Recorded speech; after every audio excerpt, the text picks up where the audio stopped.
Did you know that there's more women in college than men right now? Did you ever wonder why? Well, I can answer that for you. My name is Kaylee Sem and I am a junior. My major is in communications and my minor is IT.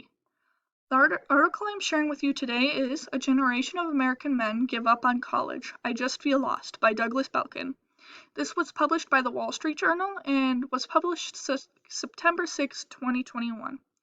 I found this article after searching Google, quote, less men in college, quote, because I have heard that there is a record of women in school. I even discussed this at dinner with my grandparents. I chose this issue because it was relevant to both me and my peers. I wanted to know the other side of this story. How this may benefit you as a viewer is gaining insight on why there is less men finishing college and learn why we need to better support college men. And here is a basic agenda of what we will be discussing today. First, I will inform you of the issue. This includes statistics and facts from reputable sources. Then, I will provide details on how this is an issue and why it is important. Lastly, I will share why men are giving up on higher education. Now, to move on to the information. Here is some information and statistics to start us off with.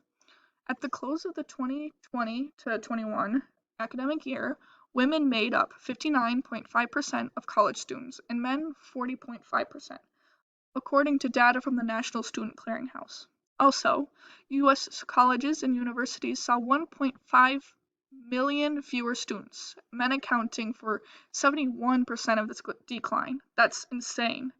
Both facts lead to 2 women earning a degree for every man in the next few years. The previous fact was said by Douglas Shapiro of the National Student Clearinghouse.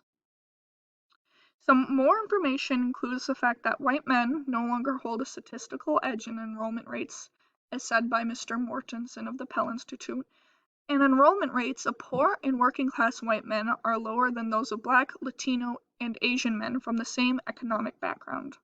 This information was also provided by the Pell Institute. The image to your left shows a greater in-depth description of the gap between different races and genders. Some conclusions you may make from this graph are, with little exception, women of the same race have higher enrollment rate. White men enrollment rate is not much higher than minority men in the same economic group. Also, my title, The Growing Gap, and like at the bottom of these slides, is referring to the growing gap between men and women in the academic field. To move past the statistics, let us look at how schools are approaching this issue. No colleges wish to approach this issue at all due to the glare of gender politics. Miss Delahusty puts this very well. She mentions the general view on campus as men make more money, men hold higher positions, and why should we give them a little shove from high school to college? But this is just the general feeling on campus. Colleges also fear criticism for assisting those who have historically held the biggest educational advantages. On a different note, I agree with Miss Stella Hunty when she says the stakes are too high to ignore here. We must care about the boys too. If we have equally educated number of men and women, it just makes society better for everyone. So basically, we have not approached the issue at all or tried to solve it just yet. Now, why are the men giving up on their education? Many men choose to work instead of going to college to financially support their parents. Another issue is the skyrocketing educational cost has made college riskier for everyone, and there are more educational obstacles and distractions for men that we do not account for, such as video games, porn, increased fatherlessness, and cases of overdiagnosis of boyhood restlessness, which is just ADHD, I believe, as cited by social researchers. Men also no longer see the value in a college degree when compared to the effort and expenses required to get one. One example of this is Mr. Bartholomew. He said that it is too big of a struggle financially and academically.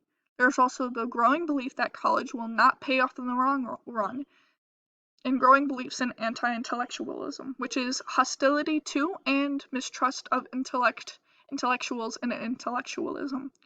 To continue on a different point for one moment quickly, I wanted to note that COVID made this 10 times worse. The gap 10 times worse, to be clear.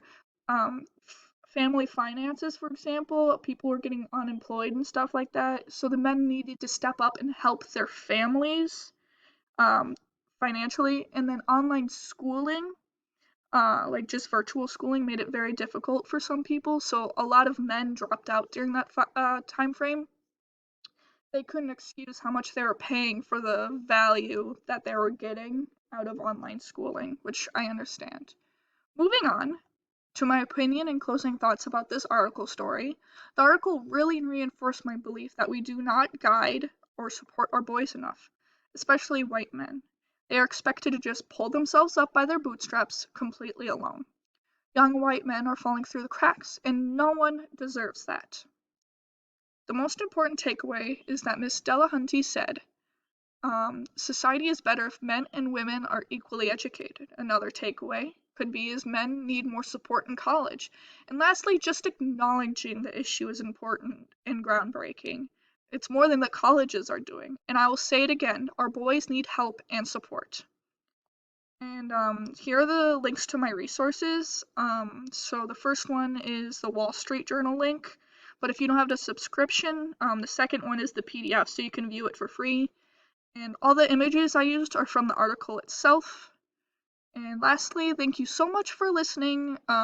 Please contact me if you have any questions and have some good holidays. Thank you.